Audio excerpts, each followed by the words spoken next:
अस्सलाम वालेकुम। पीएसएक्स हफ्तानामा में खुश आमदीद। लास्ट जो हमारी डिस्कशन हुई थी रोजनामा के अंदर, उसमें सिंस फ्राइडे का डे मिसिंग था, तो मुझे पहले हम फ्राइडे की मार्केट की क्लोजिंग पे आएंगे। 1,71,000 पे मार्केट ने क्लोजिंग दी। हम डिस्कस भी कर रहे थे इसको रोजनामा में कि 170 की जो क्लोजिंग है वो बड़ी अहमियत रखेगी, बट उससे ऊपर 171 पे मार्केट ने क्लोजिंग दी। ऑयल की वीकली क्लोजिंग पे भी डिस्कशन करेंगे। पहले हम थोड़ा सा बता दें कि ओवरऑल जो वीक था वो किस तरह रहा, और ऑयल ने अपने न्यू हाइस भी लगाया, उससे मार्केट भी कुछ इफेक्ट हुई। थोड़ा सा उस बारे में बताइए। देखिए साथ ऑयल प्राइसेस के ऊपर ही मार्केट चल रही है। जैसे जंग स्टार्ट हुई थी और उसके बाद ऑयल प्राइसेस को मार्केट फॉलो करती थी, ऑयल बढ़ता था और मार्केट गिरती थी। सेम इसी तरह की सिचुएशन है। इस पूरे हफ्ते के अंदर मार्केट ने तकरीबन 4800 पॉइंट लूज किए हैं और 1,71,000 पर क्लोजिंग दी है। और जो लो लगाया मार्केट का वो 169,500 का लगाया। वीडियोस के अंदर बताया भी था कि 1,70,000 सपोर्ट एरिया है। पहले 173 था, उसके बाद 170 था, तो 170 से मार्केट ने अपने आप को बाउंस बैक किया और 171 के पास मार्केट ने क्लोजिंग दी है। मार्केट अपने आप को सस्टेन कर रही है। अच्छा, और जो ऑयल की प्राइसेस का मैं बता रहा हूँ, ऑयल की प्राइस जो है वो जंग के बाद 120 का हाई लगा था और उसके बाद फिर $67 पर आ गई थी और अब अगेन 67 से $93 तक का ऑयल की प्राइसेस ने हाई लगाया है, $93.5 का। और जो क्लोजिंग आई है जुम्मे की वो $90.46 पर आई है। और जो ऑयल गिरना शुरू हुआ है वो जो फर्स्ट हाफ खत्म हुआ उसके बाद ही गिरना शुरू हुआ और हमने देखा कि जुम्मे वाले दिन सेकंड हाफ के अंदर मार्केट पॉजिटिव भी गई। 2000 पॉइंट माइनस से मार्केट तकरीबन 1000 पॉइंट पॉजिटिव साइड पर गई और वॉल्यूम्स भी अच्छा है सेकंड हाफ के अंदर। तो सेकंड हाफ अच्छा था और अब सारी चीजें डिपेंड करती हैं नेक्स्ट वीक की ऑयल की प्राइसेस के ऊपर कि ऑयल की प्राइसेस कहाँ जाती हैं। अगर नीचे आएंगी ऑयल की प्राइसेस तो मार्केट को हम बढ़ता हुआ देख सकेंगे, और अगर ऊपर गई तो मार्केट के अंदर प्रेशर कंटिन्यू रह सकता है। मोहित, जैसे आपने बताया कि सेकंड हाफ में चूंकि ऑयल थोड़ा सा नीचे आया, तो मार्केट ने थोड़ा बहुत अपने आप को रिकवर करने की कोशिश की थी। लेकिन कल जो ऑयल की ओपनिंग होगी उसमें आपको क्या लग रहा है, सिंस ऑयल ने अपना एक हाई टच किया, उसके बाद ये एक्सपेक्टेड है कि ऑयल थोड़ा सा बेरिश साइड पे नीचे की तरफ आ सकता है मजीद? देखिए अभी अटैक्स रुकने की न्यूज आ रही है यूएस की तरफ से भी, ईरान की तरफ से भी, कि अटैक्स रुक रहे हैं। और अगर ये न्यूज जहां तक कंफर्मेशन, न्यूज की कंफर्मेशन भी अब जो है वो ऑयल की प्राइसेस से आती है, तो आज रात 3 बजे जो ओपनिंग होगी मुझे लगता है कि $2-3 पॉसिबिलिटी है कि नीचे गैप डाउन के साथ ओपन हो जाए। और अगर इस तरह से हो जाता है तो मार्केट को हम पॉजिटिव जाता हुआ देखेंगे। और चूंकि कंसेक्यूटिव 3 हफ्तों से मार्केट नीचे ही जा रही है, हाँ। अगर मैं वीकली चार्ट पर आपको बताऊं तो लास्ट वीक 4800 पॉइंट, उससे पहले हफ्ते के अंदर 6,500 पॉइंट और उससे पहले हफ्ते के अंदर हमारे पास 3,000 पॉइंट मार्केट माइनस गई थी। तो तकरीबन 188 के हाई के बाद 1,71,000 पे आ जाना, यानी कि 17,000 पॉइंट मार्केट में 3 हफ्ते में जा चुके हैं। तो अब मुझे लगता है कि ये वाला हफ्ता हो सकता है पॉजिटिव। अगर पॉजिटिव नहीं भी होता तो 0,000 1500 पॉइंट पॉजिटिव के आसपास ये वाला पूरा वीक, कमिंग वीक क्लोज हो सकता है, मुझे ऐसा लगता है। मैं अपने देखने वालों को ये भी बता दूं कि रोजनामा के अंदर भी जब मार्केट, जैसे मोइज ने बताया कि डिक्लाइन की तरफ जा रही थी, फिर भी हमने आपको पिछले हफ्तानामा से जो है रिफाइनरी सेक्टर के बारे में कैपिटल गेन के लिए बताया, और साथ साथ स्ट्रैटेजी के साथ लेके चलते हैं 178 पे जाके हमने आपको प्रॉफिट टेकिंग भी करवाई थी, मिड डे के अंदर भी और रोजनामा के अंदर भी। और आज भी हम आपको सेक्टर स्पेसिफिक भी बताएंगे और स्टॉक्स भी बताएंगे स्ट्रैटेजीज के साथ। मुफीस, जैसे मोइज ने बताया जियोपॉलिटिकल टेंशन जो है वो थोड़ी सी हॉल्ट की तरफ हैं अभी। कोई हमारे पास लेटेस्ट अपडेट आ रही है इस हवाले से कि क्या सिचुएशन जो है थोड़ी सी एट पीस है, या मजीद ईरान की तरफ से ये भी आ रहा था कि वो भी अटैक्स को होल्ड करेंगे, यूएस की तरफ से भी आ रहा था? थोड़ा सा इन डेप्थ इस बारे में बताइए। जी जी बिल्कुल। ईरान की तरफ से भी आया है कि हम अटैक्स को होल्ड करते हैं आफ्टर द अटेम्प्ट। के प्रेसिडेंट ट्रंप ने भी ये बताया था कि हम होल्ड करेंगे। टू कंसेक्यूटिव अटेम्प्ट्स नहीं कि हम नहीं स्ट्राइक्स करेंगे, तो ईरान ने भी होल्ड किया, यूएस से भी होल्ड किया। और ये भी बात आ रही है कि जो पाकिस्तानी कतरी प्रपोजल था उस पर एक ज्वाइंट जवाब भी दिया जा रहा है ईरान की तरफ से, यूएस की तरफ से, ताकि वापस नेगोशिएशन की तरफ जाया जाए। कुछ रिपोर्ट्स की तरफ से ये भी आ रहा है कि बहुत सारे, क्योंकि हमने देखा है कि ऑयल इतना स्पेक्यूलेट हुआ है, और मैं भी ये समझता हूँ कि ऑयल, जैसे मुइज बता रहे थे कि अभी जब ओपनिंग होगी रात को, so what we are expecting is कि ऑयल थोड़ा सा नीचे आएगा। और उसकी एक वजह ये भी है कि जो एक्टिव लोग होते हैं जो इस मार्केट को बहुत क्लोजली फॉलो कर रहे होते हैं, उनके अंदर से भी बहुत सारे लोगों ने अपनी पोजीशंस खोली हैं जो शॉर्ट की पोजीशंस हैं ऑयल के ऊपर। दैट मीन्स के और वो सारे ही बड़े हेज फंड्स के इनसाइडर ट्रेडर्स हैं, जिनकी अभी मैं कुछ रिपोर्ट्स भी पढ़ रहा था।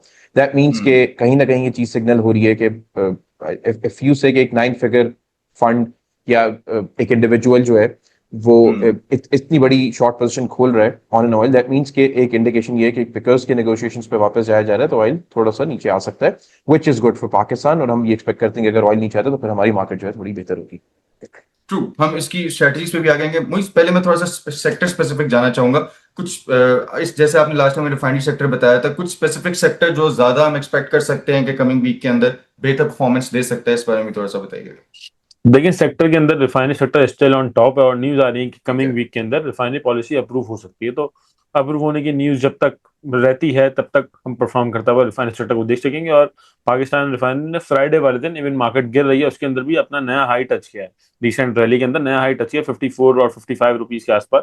तो मुझे लगता है कि रिफाइनरी सेक्टर के अंदर रैली कंटिन्यू रहेगी। उसके बाद ऑटोमोबाइल सेक्टर के अंदर जो GHNI और GAL है, मुझे लगता है कि इन दोनों के अंदर भी आपको अच्छे कैपिटल गेन मिल सकते हैं। पिछले 2 हफ्ते पहले अच्छे हाईज लगाए थे, उसके बाद वापस मार्केट के प्रेशर में नीचे आ गए, लेकिन मुझे लगता है GAL और GHNI के अंदर हम एक रैली देख सकते हैं। इसके बाद ऑयल एंड गैस एक्सप्लोरेशन के अंदर मुझे लगता है कि माड़ी हमें जो है मंडे ट्यूसडे कमिंग वीक के अंदर अच्छी रैली 20-30 रुपए 25-30 रुपए तक की रैली हमें मिल सकती है। वो डेटा सेंटर की जो न्यूज लगी, जो मुफीज ने जो है वो कल जो दंगल आता है उसके अंदर डिस्कस भी किया था स्टार्ट में ही। तो मुझे लगता है कि माड़ी सेक्टर, माड़ी जो एनर्जीज है वो भी अच्छा परफॉर्म करेगा। और अच्छी और बड़ी बात यह है कि माड़ी के क्योंकि पॉइंट्स भी ऐड होते हैं इंडेक्स के अंदर, तो मुझे लगता है इसी वजह से ऑयल भी नीचे आएगा प्लस माड़ी के अपने पॉइंट्स होंगे, तो मुझे लगता है कि इंडेक्स की ओपनिंग भी कल पॉजिटिव ही रहेगी। और एक और केबल एंड इलेक्ट्रिकल गुड्स के अंदर पाक इलेक्ट्रॉन, मुझे ऐसा लगता है कि पाक इलेक्ट्रॉन भी इस हफ्ते के अंदर थोड़ा अच्छा परफॉर्म कर सकता है। 10-15% तक का रिटर्न हमें पाक इलेक्ट्रॉन के अंदर भी मिलने के चांसेस हैं। बिल्कुल ठीक है मुफीस, मैं आपकी तरफ आना चाहूंगा। जैसे आपने कल दंगल में भी डिस्कस किया था, मैं इन डेप्थ थोड़ा ऑडियंस के लिए जानना चाहूंगा कि जो डेटा सेंटर्स जो माड़ी है, जिसको जा रहा है स्काई 47, जो इसकी एक सब्सिडी है जिसके थ्रू ये करे, इसको इन डेप्थ थोड़ा सा एक्सप्लेन कीजिएगा about these data centres and how impactful it would be for माड़ी। ये जी कराकोरम वन के नाम से डेटा सेंटर्स जो बिल्ड हो रहे हैं अपनी ये टेक कंपनी के थ्रू कर रहे हैं। मैं दंगल में भी ये डिस्कस कर रहा था कि हमारी जो कन्वेंशनल टेक्नोलॉजी कंपनीज हैं वो इस तरह डाइवर्सिफाई नहीं कर रही, वो मोस्टली अपने आप को रिलाय करती हैं सर्विस बिजनेस पे। हाउएवर जब हम देखते हैं एक्सप्लोरेशन कंपनी या एक बड़ी कंपनी जो अपने आप को बिजनेस में एक्चुअल डाइवर्सिफाई करती है, तो वो सिर्फ एक सर्विस बिजनेस में डाइवर्सिफाई नहीं करती, बट एक्चुअल जहाँ पे एक डाइवर्सिफिकेशन रिक्वायर्ड होती है और डिपेंडेंसी कम करनी होती है, वहां पे वो अपने आप को डाइवर्सिफाई करें। Data centres is is actually good for Pakistan. अब डेटा सेंटर्स को हम कभी फिर मैंने वैसे दंगल में एक्सप्लेन कर दिया, आप लोग देख सकते हैं, पढ़ सकते हैं। So it's a good investment, good diversification. But again जब आप कोई प्रोजेक्ट को स्टार्ट करते हैं तो फॉरन आपको कोई रिटर्न आता नहीं है, बिकॉज अगेन उसमें कैपिटल रिक्वायर्ड होता है, उसमें क्लाइंटल रिक्वायर्ड होता है, उसमें एक हाई इंटेंसिव वर्किंग रिक्वायर्ड होती है। वंस वो चीज स्टेबलाइज हो जाती है उसके बाद आप उससे रिटर्न एक्सपेक्ट कर सकते हैं। तो हम इसको अभी इस तरह देख रहे हैं कि मारी as a company as a diversified business is good. और अगर आप उसमें अब क्योंकि हम देखते हैं कि एक तो हम ये देखते हैं कि जून क्लोजिंग, उसमें हम ऑलरेडी देखते हैं कि अगर कंपनी की मटेरियल इन्फॉर्मेशन लग रही है, रिजल्ट्स आ रहे हैं, तो वो एक वॉलिटिलिटी वैसी बिल्ड हो जाती है। तो अगर तो कोई कंपनी अपनी एक पॉजिटिव मटेरियल इन्फॉर्मेशन दे रही है और वो कंपनी काफी देर से रुकी हुई भी रही और लोग उसमें काम भी करते हैं, इट्स अ गुड बिजनेस। तो वहां पे हम एक देख सकते हैं कि आपको within the coming week आपको एक मोमेंटम नजर आ सकता है। प्रोबेबली टुमारो आपको मार्केट पॉजिटिव हुई तो आपको एक मोमेंटम नजर आ सकता है। और इन द लॉन्ग टर्म भी हम देखते हैं कि हमारी एक बेहतर कंपनी है। मुफीस, थोड़ा सा बताइएगा टेक्नोलॉजी सेक्टर के अंदर कोई और ऐसी कंपनी है जो डेटा सेंटर्स जो इन चीजों पे काम कर रही है ऑलरेडी, जबकि माड़ी नोइंगली कि ये उस तरह टेक्नोलॉजी सेक्टर के अंदर है भी नहीं, आगे उसकी सब्सिडी के थ्रू ही करे, बट कोई है कन्वेंशनल टेक्नोलॉजी कंपनी जो इस पे काम कर रही है? नहीं, अभी तो कोई इस तरह नहीं कर रहा, बल्कि हम ये बात कर रहे थे कि मारी कर रहा है, गुल अहमद का आ रहा था कि गुल अहमद कर रहा है, और जो मारी ने किया वो पाकिस्तान का आई थिंक सबसे बड़ा डेटा सेंटर पे काम किया। सो अभी जो हमारी कन्वेंशनल टेक्नोलॉजी कंपनीज है वो प्योर सर्विस बिजनेस पे रिलाय करती हैं, जहां पे वो सिर्फ सर्विस देती हैं। और अगर हम उस बिजनेस को भी जो इनकम आती है या जो वो सर्विस प्रोवाइड करती हैं उसको भी अगर हम देखें तो वो एक्चुअल बिजनेस है या वो एक्चुअल डिपेंडेंसी है जो एलिमिनेट हो रही है। क्योंकि हम लोग जब वर्क फोर्स की बात करते हैं, लेबर फोर्स की बात करते हैं, और हम जो सर्विस प्रोवाइड करते हैं वो शिफ्ट हो गई है विद द एआई। लेकिन जो एक्चुअल डाइवर्सिफिकेशन है वो टेक कंपनीज इतनी नहीं की भी। सो यस, मारी कर रहा है, गुल अहमद कर रहा है, डिफरेंट बिजनेसेस अब डाइवर्सिफाई कर रहे हैं। तो let's see how it will turn out, but we are hoping कि ये एक अच्छी ही इन्वेस्टमेंट कहलाएगी। बिल्कुल ठीक है मोइस, मैं कंपनी स्पेसिफिक आना चाहूंगा। तो वेव्स की तरफ से भी ये आ रहा है कि वो फ्रेश इन्वेस्टमेंट प्लान कर रहे हैं होम अप्लायंसेस के अंदर। दोनों कंपनीज को अगर हम सामने रखते हैं इन्वेस्टमेंट वाइज, वेव्स कॉर्पोरेशन किस तरह लगती है, किस तरह देखते हैं आपको फॉर अ लॉन्गर होराइजन? देखिए, स्टिल अगर हम इस सेक्टर की बात करते हैं तो इस सेक्टर के अंदर और सेम बिजनेस के अंदर पाक इलेक्ट्रॉन भी आता है, तो I would prefer investing in pak electron rather than waves corporation और वेव्स जो हमारे पास होम अप्लायंसेज हैं। तो स्टिल मैं पिक करूंगा कि पाक इलेक्ट्रॉन के अंदर ही इन्वेस्टमेंट की जाए, वो ज्यादा बेहतर है। और अगर स्टिल आपको इसी तरह के बिजनेस के अंदर इन्वेस्ट करना है तो एयरलिंक इज गुड ऑप्शन, वो हाईसेंस पाकिस्तान में लेके आ रहा है और हाईसेंस की डिमांड भी अच्छी है पाकिस्तान में। तो वेव्स हो सकता है कैपिटल गेन हमें दे दे, अच्छा दे दे, लेकिन लॉन्गर होराइजन के लिए, लॉन्गर पीरियड के लिए मैं रिकमेंड नहीं करूंगा वेव्स। बिल्कुल ठीक है, मैं कंपनी स्पेसिफिक आपके पास वापस आऊंगा। मुफीस, मेरा एक सवाल है आपसे। हमारा हमेशा टैक्स शॉर्टफॉल रहता है पाकिस्तान के अंदर, एफबीआर डिफरेंट मेजर्स भी लेता है उसको पूरे करने के लिए। अभी प्लान किया जा रहा है कि पाकिस्तान को अपनी एक्सपोर्ट्स बढ़ानी है, और ये बहुत अरसे से ये प्लान तो चल रहा है ब्रॉडर टैक्स बेस के लिए। तो क्या टैक्स बेस हमारी बहुत ब्रॉडर हो सकती है थ्रू डूइंग एक्सपोर्ट्स, और कितना इम्पैक्ट इससे आ सकता है हमारे टैक्स शॉर्टफॉल को बेहतर करने के लिए, थोड़ा सा इस बारे में बताइएगा। देखिए, ये वो वाली बात है कि मैं जैसे मैं कोई बात कर दूंगा ना, तो वो बात करने के लिए तो होगी। Let's be practical. पहली बात तो जब हम बात करते हैं एक्सपोर्ट्स बढ़ेंगी, तो ऐसे बढ़ नहीं जाती कि 2 महीने में 1 साल में बढ़ जाएंगे। आपको पूरा एक प्लान चाहिए होता है, जो गवर्नमेंट के पास है नहीं। जब आप बात करते हैं टेक्सटाइल की एक्सपोर्ट, तो आप ये देखते हैं कि आपका जो रियल एक्सचेंज करेंसी है, अगर वो बढ़ रहा है और आपकी जो एक्सपोर्ट्स हैं वो महंगी हो रही हैं, तो आपके कंपेटिटिव वहां पर टेक्सटाइल पर बांग्लादेश है, इंडिया है, उनको एज मिल रहा है। कोई पॉलिसी नहीं है। हम टेक्नोलॉजी की बात करते हैं, कोई ऐसी रिसर्च नहीं है जिसपे आप बहुत बड़ा कोई प्लांट कोई कोई कंपनी स्टार्ट कर सकें, कोई सॉफ्टवेयर हाउस स्टार्ट कर सकें, एक पूरी सॉफ्टवेयर पार्क स्टार्ट कर सकें। नहीं, वो सिर्फ एक बात होती है कि हम अच्छा सीमेंट है, सीमेंट ने थोड़ा बहुत एक्सपोर्ट करना शुरू किया, तो वो तो थोड़े से नंबर्स है ना। हम लोग कुछ ऐसा एक्सपोर्ट नहीं करते, और हमारा कोई ऐसा लगता है इरादा भी नहीं है कि हम कोई बहुत बड़ा, और ये भी पता है कि जो जो मुल्क कमाता है ना एक्चुअल, वो एक्सपोर्ट से ही कमाता है। इट्स अ बिजनेस ना, कि आप एक चीज बेचते हैं, उसके एवज आप पैसा लेते हैं। तो आप कुछ बेच ही नहीं रहे, और अगर आप कुछ बेच रहे हैं तो इतना कंपेटिटिव हो गया है आपके लिए वो चीज बेचना, कि आपकी जो इंटरनेशनल मार्केट है वहां पर उतनी डिमांड रही नहीं है। ये सिर्फ ये समझना कि बहुत डिमांड है, नंबर्स आ रहे हैं, नंबर्स आपके लिए अच्छे हैं, बट जब आप उसको in terms of market capitalization देखते हैं ना, मार्केट शेयर देखते हैं कि आपका कितना कॉन्ट्रीब्यूशन है, तो बहुत थोड़ा है। सो ये एफबीआर की तरफ से ये आना है इसलिए क्योंकि एफबीआर का अपना टैक्स का शॉर्टफॉल जो पूरा होता नहीं है, तो वो ऑब्वियसली ये बात करेंगे कि एक्सपोर्ट्स बढ़नी है। सबको पता है एक्सपोर्ट्स बढ़नी है, बट कैसे बढ़ेंगी, सवाल ये है। आपका प्लान क्या है टेक्सटाइल सेक्टर को थ्राइव करने का? What's your plan? Technology sector को प्लान करने का what's your plan? There is no plan. If there is no plan, तो एक्सपोर्ट्स इस तरह बढ़ नहीं जाती। एक टाइम तक हमारे मुल्क में फ्रीलांसर्स के बैंक अकाउंट्स तक नहीं खुलते, तो वो अच्छे खासे डॉलर्स लेकर आते हैं पाकिस्तान में। तो जब तक कोई ठीक है। प्लान नहीं होगा, तो एक्सपोर्ट सिर्फ बयान होता है कि ठीक है एक्सपोर्ट्स बढ़ेंगे, और हम थोड़ी थोड़ी तो कंपनी एक्सपोर्ट करेगी ना, वो अपने क्लाइंटेल भी बढ़ाएगी। आप भी अगर एक कंपनी चला रहे हैं, तो आपका भी होगा कि आपका जो डिजिटल फुटप्रिंट है, अगर आप लेट्स से टेक्नोलॉजी में या किसी और बिजनेस में, तो आप एक्सपैंड करें वहां पे, आप नए क्लाइंट्स बनाए, कुछ कुछ और मार्केट करें, तो कंपनीज फॉर देमसेल्व्स अपने आप को एक्सपैंड करती हैं डिफरेंट रीजन्स में। कुछ गल्फ में करती हैं, कुछ यूरोप में करती हैं, कुछ नॉर्थ अमेरिका में करती हैं, सदर्न साइड पे करती हैं। कंपनीज अपने आप को कर रही होती हैं। बट देन जब बात आती है प्लान की, एक पूरे उस पर्टिकुलर सेक्टर की, तो फिर हम ये बात करते हैं ना कि टेक्नोलॉजी सेक्टर डॉलर्स लेकर नहीं आ रहा।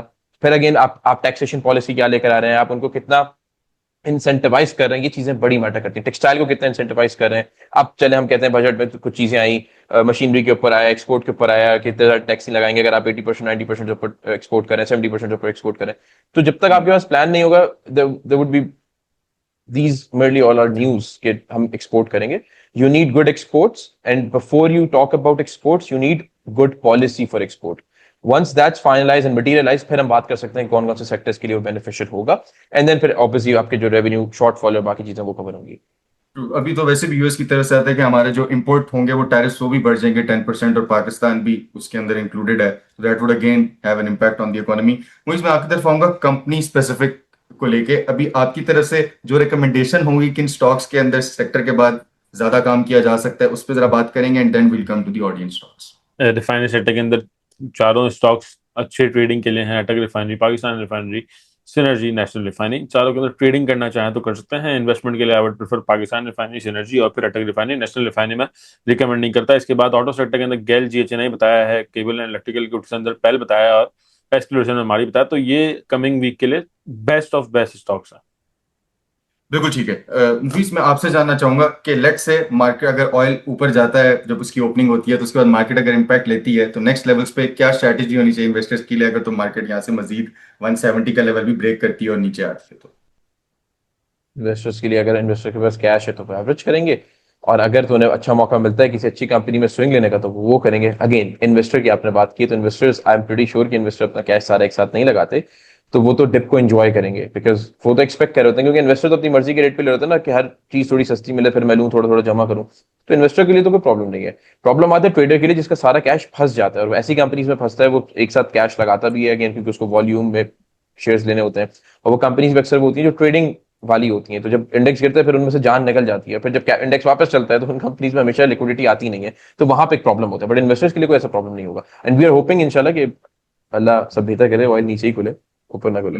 यस मार्केट इस तरह की जो मार्केट जब चल रही होती है तो उसमें आपके पोर्टफोलियो की एलोकेशन ठीक होनी बड़ी जरूरी है। डाइवर्सिफिकेशन आपकी ठीक होगी तभी आप मैक्सिमम प्रॉफिट्स जो हैं ले सकेंगे, और ठीक कंपनी में इन्वेस्टमेंट करना भी बहुत जरूरी होती है। फॉर दैट टीम स्टॉकिफाई भी जो है आपको प्रॉपर आपका पोर्टफोलियो एलोकेट करके दे सकती है, जिसको हमारी पोर्टफोलियो डिजाइनिंग की सर्विस है। आपने अपनी ड्यूरेशन शेयर करनी होगी, आप अपना रिस्क कैपिटल शेयर करेंगे और साथ में आप बताएंगे कि आप कितना रिस्क ले सकते हैं, और उस पर बेस्ड आपको पोर्टफोलियो डिजाइन करके दिया जाएगा। आपने एक व्हाट्सएप करना होगा 0336244466, और टीम आपको कंप्लीट तरीके से इस बारे में गाइड कर देगी। मोइस, आप ही बताइएगा कि लेट्स से मार्केट यहाँ से एक ट्रेडर की स्ट्रेटजी क्या होनी चाहिए अगर मार्केट यहाँ से थोड़ा सा रिदम पकड़ लिए आने वाले वीक के अंदर।